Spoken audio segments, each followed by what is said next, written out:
Hello दोस्तों, कैसे हैं आप सब। मैं आपके सामने एक और टॉपिक में बात करने आया हूँ। Has, have and had. आज सीखने वाले हैं प्रयोग इसका फ्रेंड्स। हैज, हैव और हैड का प्रयोग आज पूरी तरह से आप सीखने वाले हैं फ्रेंड्स। तो वीडियो के अंत तक बने रहें। तो आइए फ्रेंड्स, इसका सबसे पहले हम दो का बात करते हैं। सबसे पहले हैज और हैव। हैज और हैव का प्रयोग हम लोग पढ़ेंगे फ्रेंड्स। तो सबसे पहले इसका रूल क्या है हैज और हैव का, वो हम जानते हैं। तो रूल है यही कि वाक्य में पास रहे, यानी कि वाक्य में पास रहेगा और अंत में है रहे। अंत में है रहे और या तो वाक्य में पास रहे और अंत में है रहे, या तो फिर वाक्य के अंत में रखता है, रखती है, रखते हैं, हो, रखते हो इत्यादि रहे और वाक्य से अधिकार का बोध हो तो हैज हैव का प्रयोग करते हैं। सबसे पहले सकारात्मक सेंटेंस की ओर जाएंगे तो असर्टिव सेंटेंस। इसमें देखिए फिर से समझिए इसका रूल क्या है। तो ये हम पहले से ही समय बचाने के लिए पहले से मैंने लिख चुका हूं। तो एक सेंटेंस मैंने लिखा है, उसके पास एक गाय है और उसे एक गाय है, वह एक गाय रखता है। तो लास्ट में देखिए, सबसे पहले देखें फ्रेंड्स कि मैंने तीन सेंटेंस लिखा है। तीन सेंटेंस लिखा है उसका, या आप सोच रहे होंगे कि अलग अलग तीनों का बनेगा, लेकिन नहीं, ऐसा नहीं है। तीनों का एक ही ट्रांसलेशन होगा। जैसे उसके पास एक गाय है, देखिए मैंने बोला था वाक्य में पास रहे, पास तो है, और अंत में है रहे, देखिए है भी है, तो यहाँ तो यही रूल से बनेगा, हैज हैव नहीं लगेगा। तो दूसरा देखिए, वाक्य के अंत में रखता है, रखती है, रखते हैं, रखता है, रखती है भी आ गया है। और ये वाला आप लोगों को समझ में आया होगा कि उसे एक गाय है। यहाँ तो कुछ पता नहीं चल रहा है कि उसे, यहाँ तो लास्ट में सिर्फ है और पास तो है ही नहीं, तो यहाँ कैसे बनेगा ये? लेकिन यही आप लोग समझना है। तो अधिकार का बोध हो, देखिए मैंने फिर से लिखा है कि वाक्य से अधिकार का बोध हो तो हैज हैव का। यहाँ अधिकार का बोध हो रहा है कि नहीं? उसे एक गाय है, यानी कि उसके पास एक गाय है। राम के पास एक गाय है। तो उसी तरह उसे आपको समझना पड़ेगा। इंग्लिश का यही रूल है फ्रेंड्स, आपको समझना होगा, थोड़ा सा कॉमन सेंस और लगाना होगा आप लोग को। तो उसे एक गाय है या उसके पास एक गाय है, ये बात एक ही हुआ। तो तीनों का आप ट्रांसलेशन एक ही होगा। तो उसके, तो उसे या उसके के लिए ही लगेगा, ही। अब ही सी इट नैम, या पहले एक बार और लिख देते हैं फ्रेंड्स, ही सी इट, या कोई भी नाम हो, ही सी इट नैम। नेम जो कोई भी नाम, राम, श्याम, सोहन, मोहन, उसके साथ ही सी इट नेम के साथ लगेगा फ्रेंड्स हैज। आप इसके साथ हैज लगाइएगा। और फिर आ जाता है हैव, किसके साथ लगाएं? तो आई, वी, यू, दे, ये सब के साथ फ्रेंड्स आपको हैव लगाना है। बात आप क्लियर हो गया? तो ही है तो ही के साथ क्या लगेगा? ही के साथ तो हैज लगेगा। देखिए यही रूल है, इसी के रूल के वजह, बिना रूल का तो बनेगा ही नहीं, तो इसीलिए रूल को याद रखना ही पड़ेगा आप लोगों को। He has. अब क्या है? ऑब्जेक्ट है। तो ऑब्जेक्ट यहाँ हम बताया पहले, वाक्य में पास रहे, अंत में है रहे, क्रिया इसमें नहीं रहेगा, जैसे हंसना, खाना पीना, वो सब नहीं रहेगा। तो हैज है तो हो गया, दोनों में से एक लगाना था, एक हमने हैज लगा दिया, अब ऑब्जेक्ट आ जाता है। ऑब्जेक्ट में है क्या? एक गाय, तो एक काव। ये आपका आंसर हो गया फ्रेंड। इसके बाद आइए दूसरा सेंटेंस। दूसरा सेंटेंस में देखिए उसी तरह, मैं एक गाय रखता हूं। वाक्य में पास रन देखिए, रखता रहती है तो आ गया है, तो मैं एक गाय रखता हूं। और है दूसरा, या मेरे पास एक गाय है। तो देखिए मेरे पास एक गाय है या मैं एक गाय रखता हूं, दोनों ही सेंटेंस एक ही रूल से बनेगा। तो मेरे पास एक गाय है, या मेरे मेरे तो या में आई ही लगेगा, क्योंकि सब्जेक्ट का कार्य कर रहा है इसीलिए आई ही लगेगा। आई हैव, आई के साथ देखिए आपको हैव लगाना है। आई हैव, मैं गाय रखता हूँ। I have a cow.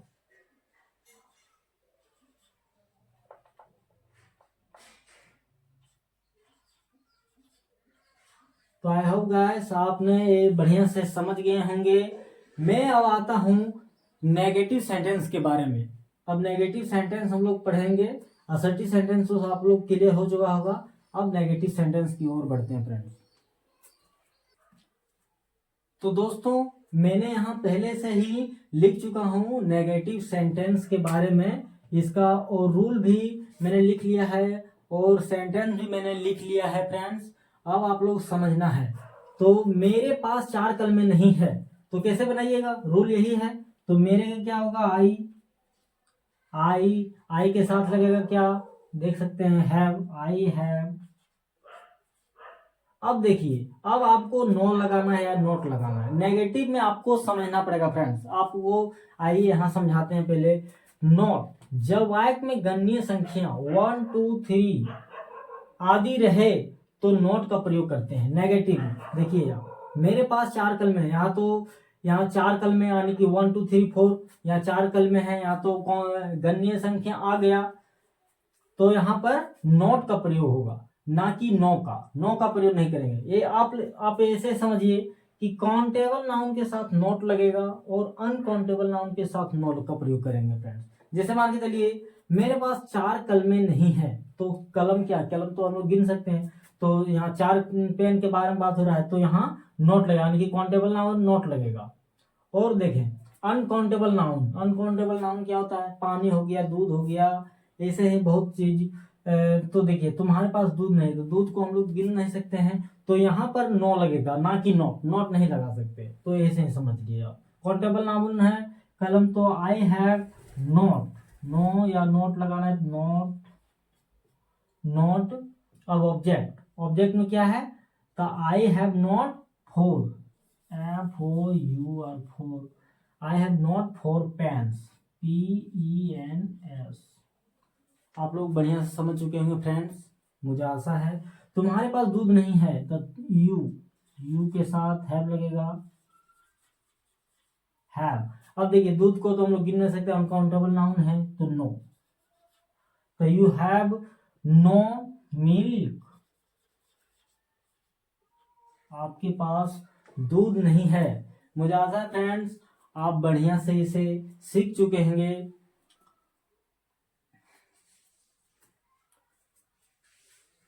और भी आप प्रैक्टिस कर सकते हैं फ्रेंड्स, और भी एग्जाम्पल लेके आप प्रैक्टिस कर सकते हैं घर में, या तो अपने कॉपी में लिख के प्रैक्टिस ऐसे ही कीजिए। अब आते हैं हम लोग फ्रेंड्स हैड का प्रयोग करने।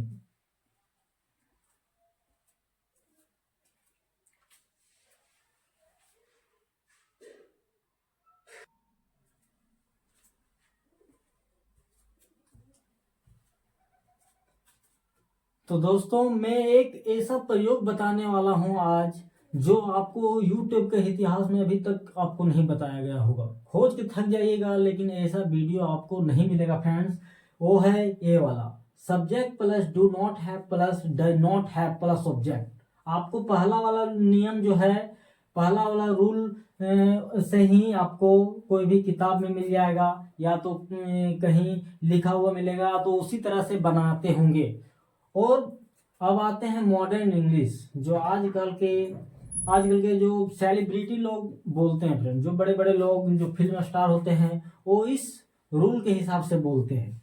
वो आप नहीं बोलेंगे जैसे सब्जेक्ट प्लस, जो पहले मैंने रूल बताया था, subject plus have, have plus not plus object के बारे में बताया था, उस हिसाब से गांव में बोला जाता है, शहर में बोला जाता है। लेकिन सेलिब्रिटी लोग इस तरह से बात करते हैं। इसका शॉर्ट जस्ट देखिए, subject plus do not have plus does not have plus object. इसका शॉर्ट में भी बता देता हूं, शॉर्ट में कैसे बोलते हैं। Subject plus don't have, DONT don't have plus doesn't have, DOES doesn't have plus object.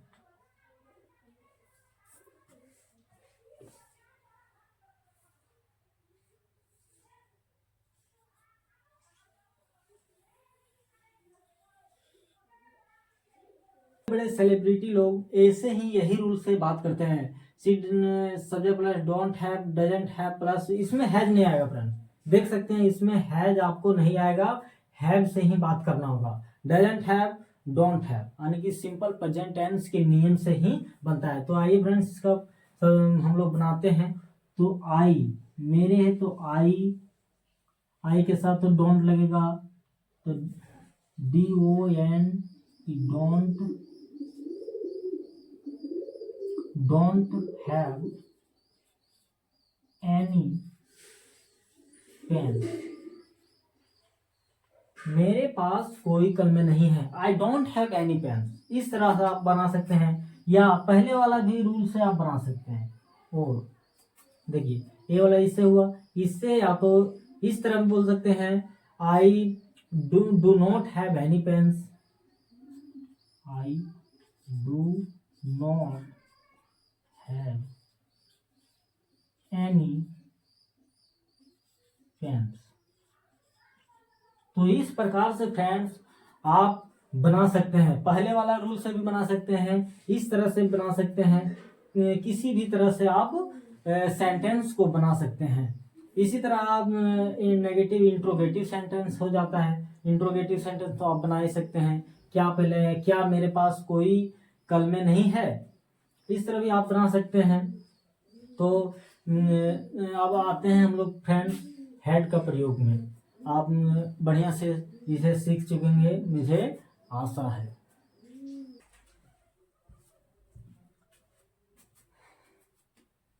तो हेलो फ्रेंड्स, कैसे हैं आप सब।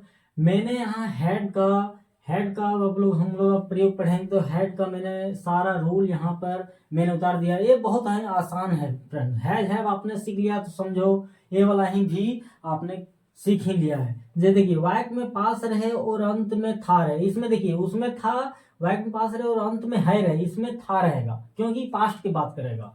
वाक्य के अंत में रखता था, रखती थी, रखते थे इत्यादि रहे, और वाक्य से अधिकार या संबंध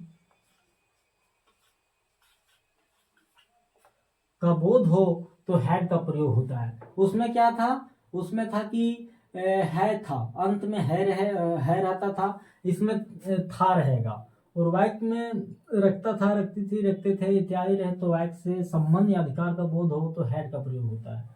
इसमें पास्ट की बात करेगा, पास्ट में जैसे एग्जाम्पल के तौर पर मेरे पास एक घोड़ा था, यानी कि पास्ट में, यानी कि पहले मेरे पास घोड़ा था लेकिन अब मेरे पास घोड़ा नहीं है।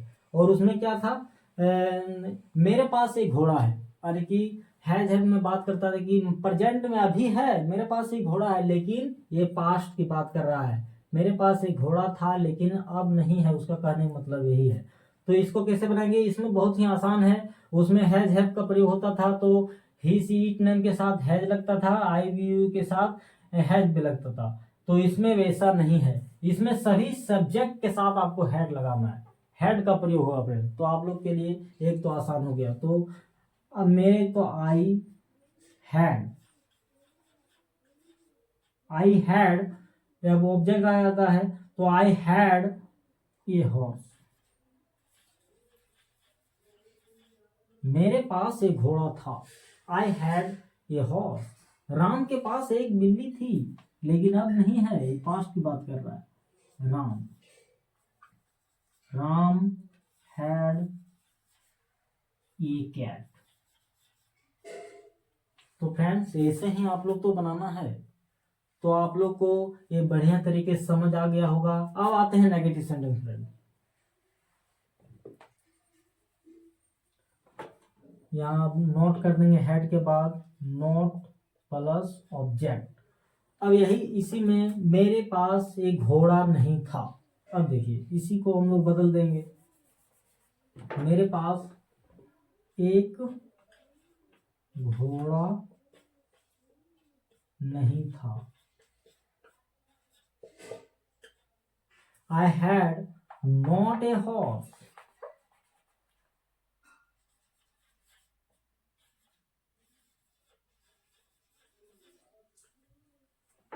राम के पास, इसके बाद राम के पास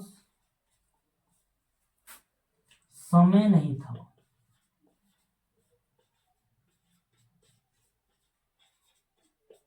राम के पास समय नहीं था। तो यहाँ देखिए, अब यहाँ थोड़ा सा चेंज करना होगा हमको। देखिए फ्रेंड्स, यहाँ भी नो नोट तो लगेगा, तो नेगेटिव में इसमें भी नो या नोट लगेगा, यानी कि काउंटेबल नाउन के साथ नोट और अनकाउंटेबल नाउन के साथ नो प्लस ऑब्जेक्ट। तो राम के पास समय नहीं था, तो राम हैड नो टाइम, यानी कि उस समय राम के पास समय नहीं था। तो टाइम एक अनकाउंटेबल नाउन है, इसीलिए मैंने नो लगाया। मुझे आशा है कि आप बढ़िया से सीख चुके हैं फ्रेंड्स, और खास करके वो डजंट हैव, डोंट हैव वाला। अब हम लोग इंट्रोगेटिव सेंटेंस के बारे में कुछ सेंटेंसेस लेते हैं और उसे हल करते हैं फ्रेंड्स, ताकि आप लोगों को बढ़िया से समझ आ जाए। इंट्रोगेटिव सेंटेंस,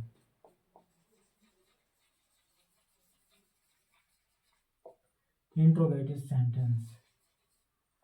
तो फ्रेंड्स इसमें क्या पहले आ जाएगा फ्रेंड्स, क्या राम के पास एक बैल था? तो क्या, सबसे पहले ध्यान रखिए फ्रेंड्स, जब भी सेंटेंस के पहले अगर क्या आता है तो उसका इंग्लिश नहीं बनेगा, ये आप लोग ध्यान रखिए। तो क्या को आप लोग हटा दीजिए। तो इंट्रोगेटिव सेंटेंस में पहचान यही है कि लास्ट में क्वेश्चन मार्क रहेगा। तो सबसे पहले हम लोग क्या करेंगे, हैड से शुरू करें। रूल के हिसाब से, रूल आपको याद रखना ही पड़ेगा। तो हैड, अब देखिए सब्जेक्ट क्या है, सब्जेक्ट तो राम है, हैड राम। अब क्या है ऑब्जेक्ट, ए बैल, तो एन ऑक्स। अब एन क्यों लगाए, अब आप लोग तो पता ही होगा, एन ऑक्स। तो क्या राम के पास एक बैल था, यानी कि had Ram an ox, question mark, ये आपका आंसर हो गया। अब क्या उसके पास कल 10 रुपये थे? तो हैड ही, इसके बाद ऑब्जेक्ट, तो 10 रुपीज, हैड ही 10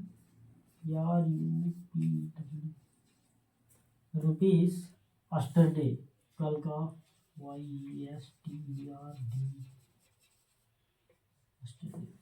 तो फ्रेंड्स मुझे आशा है कि आप इस वीडियो से सब चीज़ सीख चुके होंगे फ्रेंड्स, और मैंने अच्छे से ही समझा के आप लोग को सब सिखाया फ्रेंड्स। तो एक सब्सक्राइब अगर नहीं किए होंगे तो एक सब्सक्राइब और लाइक जरूर करें फ्रेंड्स।